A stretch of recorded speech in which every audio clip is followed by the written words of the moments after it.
Hi everybody, I'm Erwin. I'm Evo Heyning. So today we're going to do a presentation to you about portal interoperability, and I'm going to start by talking a little bit about the why. Ben's going to talk a little bit about the what and how, and Evo's going to show what's been happening lately, and then we're going to give you guys a little bit of a call to action. So I want to start with talking about the why and the journey that we've gone on to get to where we are today. So first the Earth cooled, and then, no, I'm not going to go back quite that far.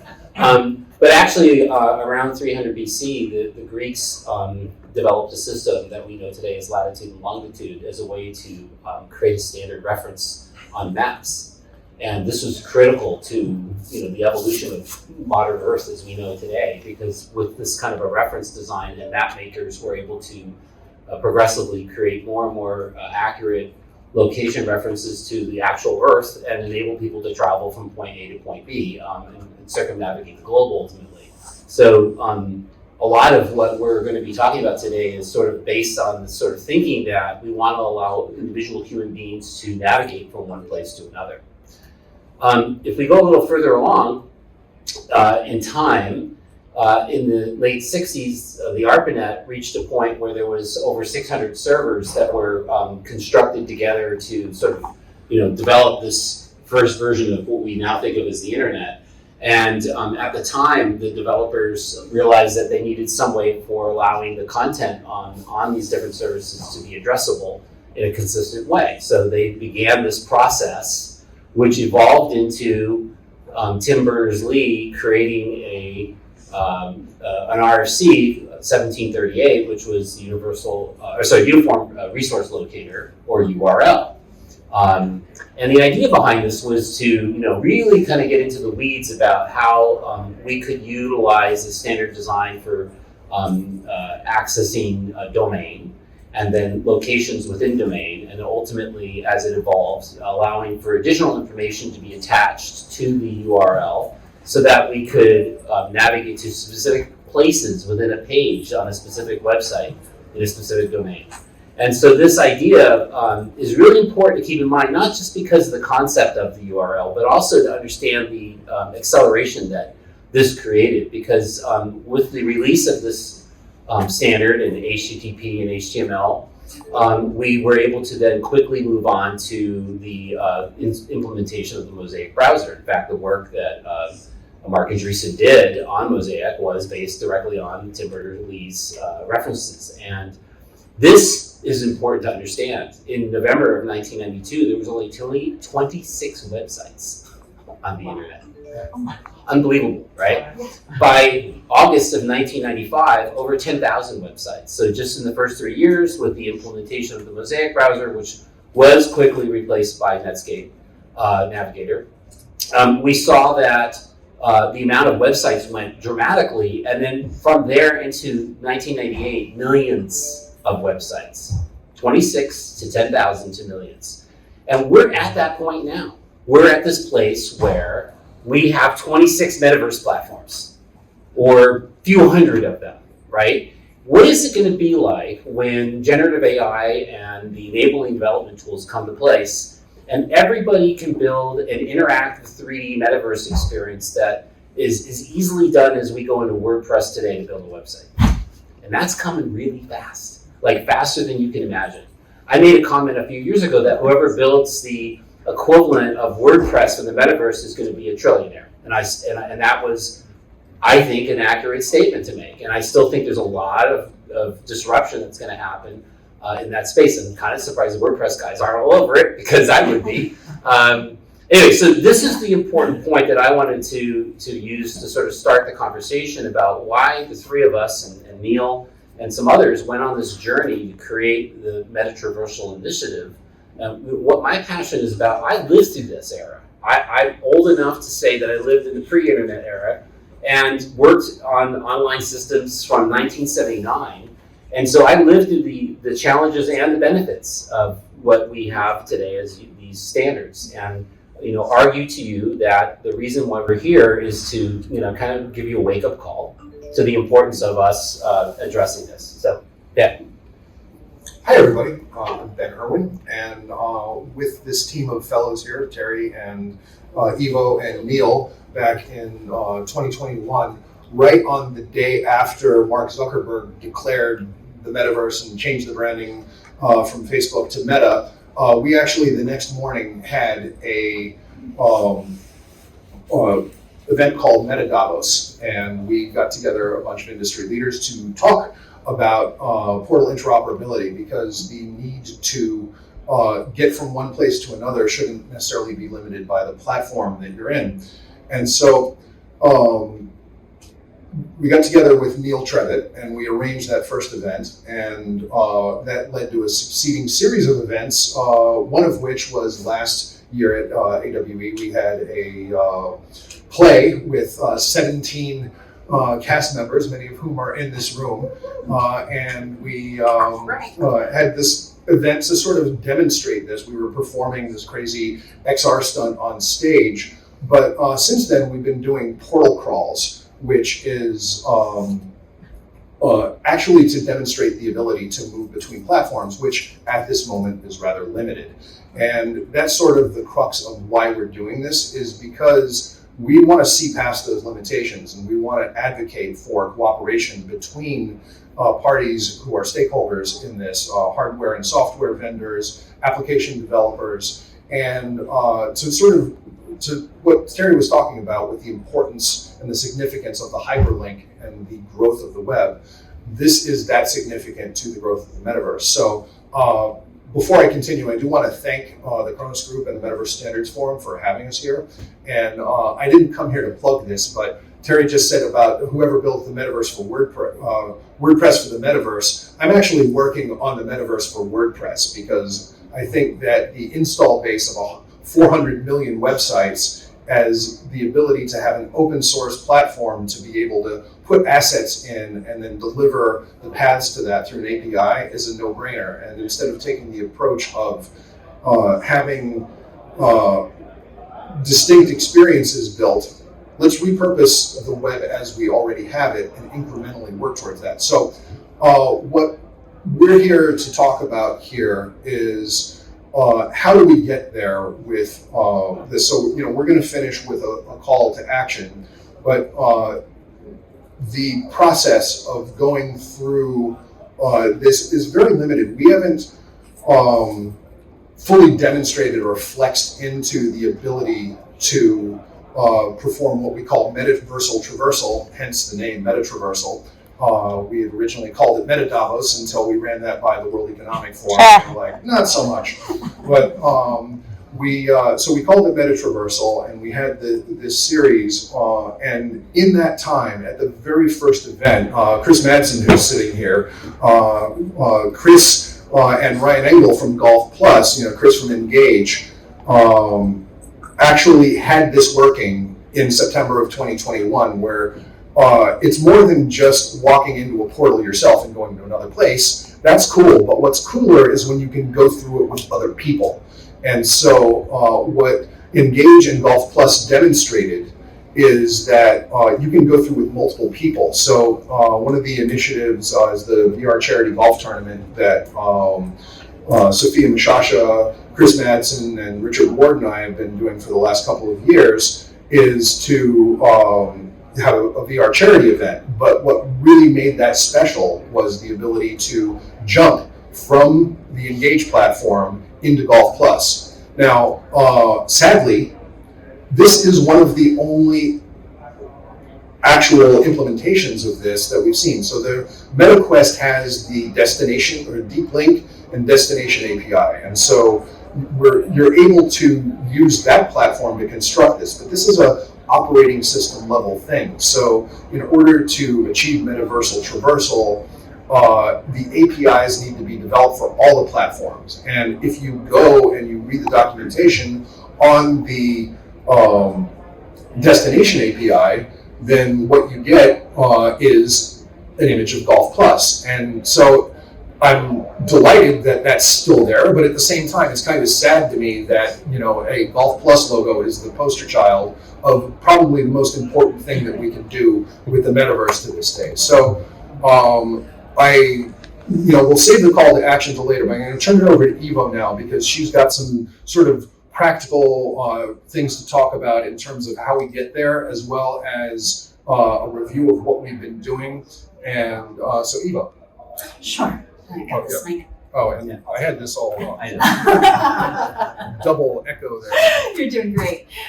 So portal crawls aren't new to this community. They've been happening for quite a long time across virtual worlds, right? If any of you are familiar with the old days and Second Life, some of us were trying to solve these problems even back then, moving from one virtual world to another. We saw with the hypergrid explorers going back all the way to 2010 within educational and research communities that there were attempts at this, but it was usually between one research lab and another research lab. When we started Open Metaverse Interoperability in 2021, this was one of the problems we wanted to solve for, right? Being able to move together, have a social experience, maybe even bring our avatars across worlds together. And so a number of folks in different open source communities came together to begin experimenting on that. There was a avatar named Kulala who produced a really interesting demo of this in 2021. There were a handful of other experiments that happened going back mostly in 2021 to begin solving for this problem as been described.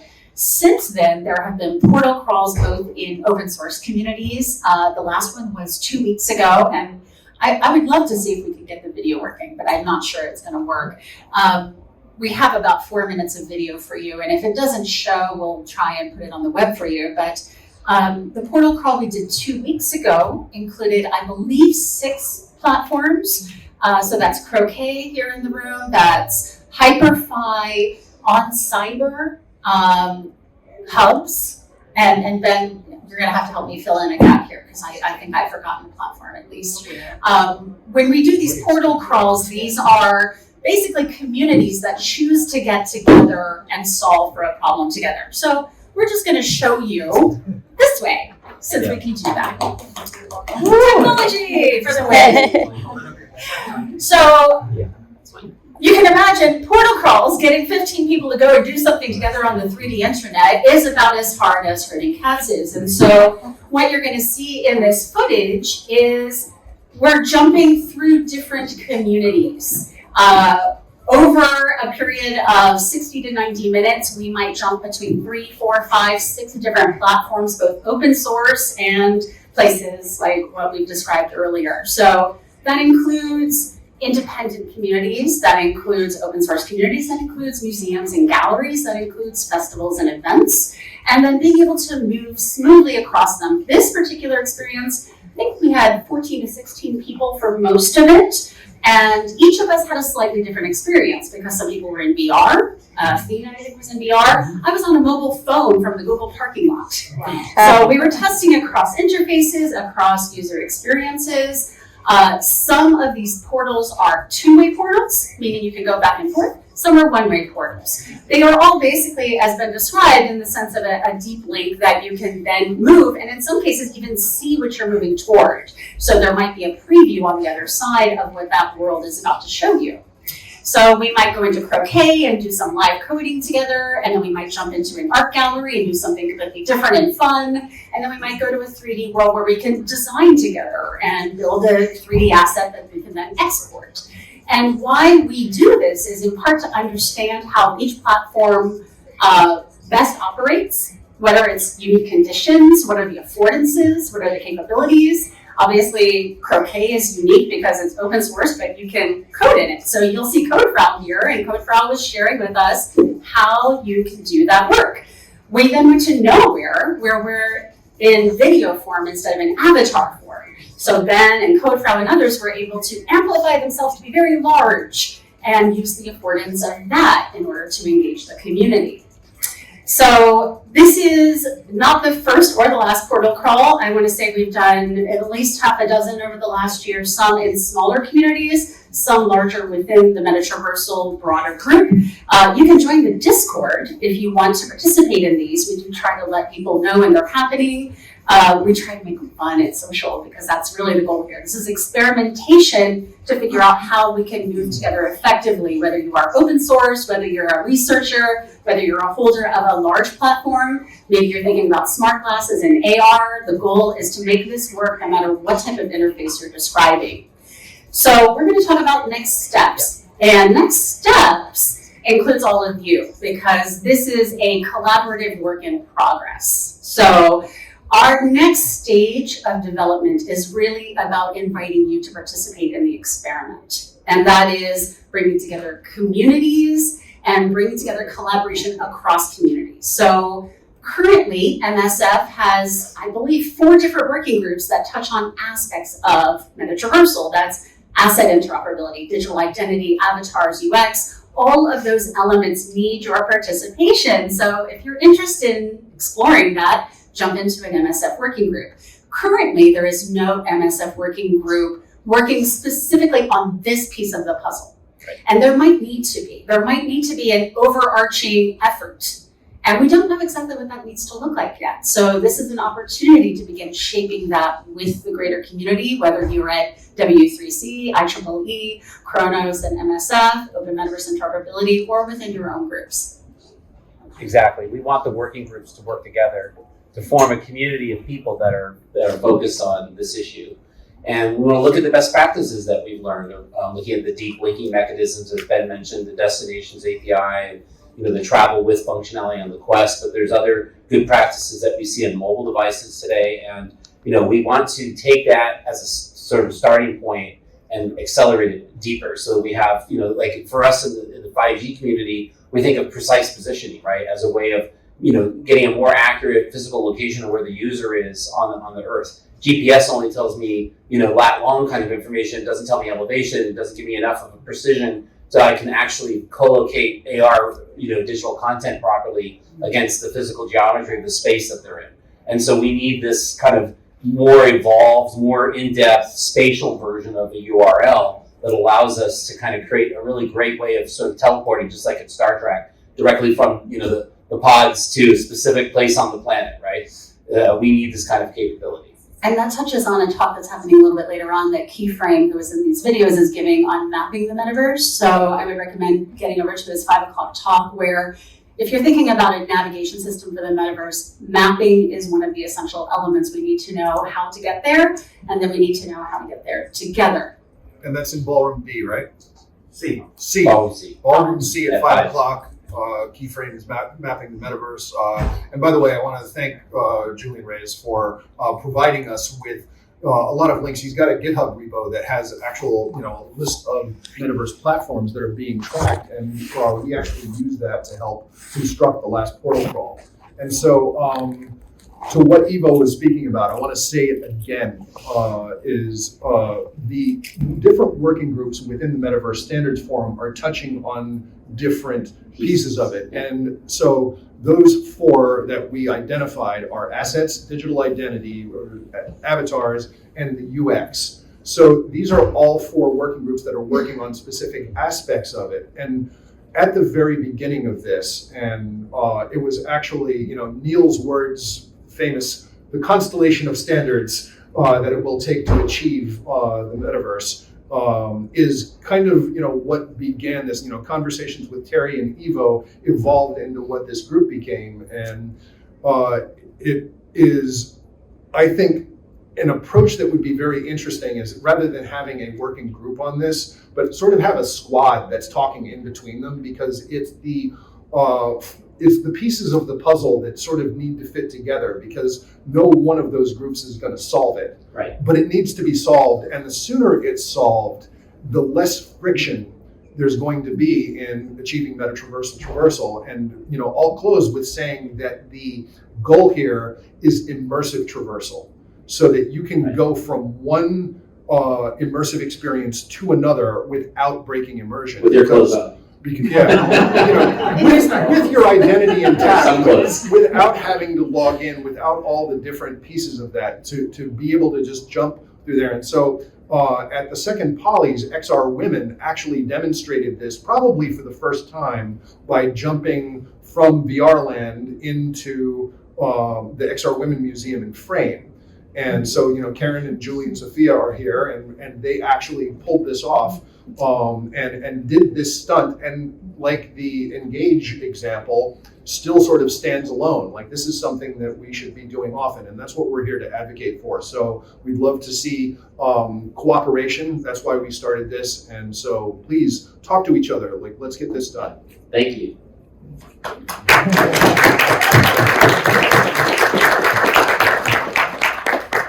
out of time, so thank you. Thank you. Okay. And now OpenXR for the rest of this. How to get it done.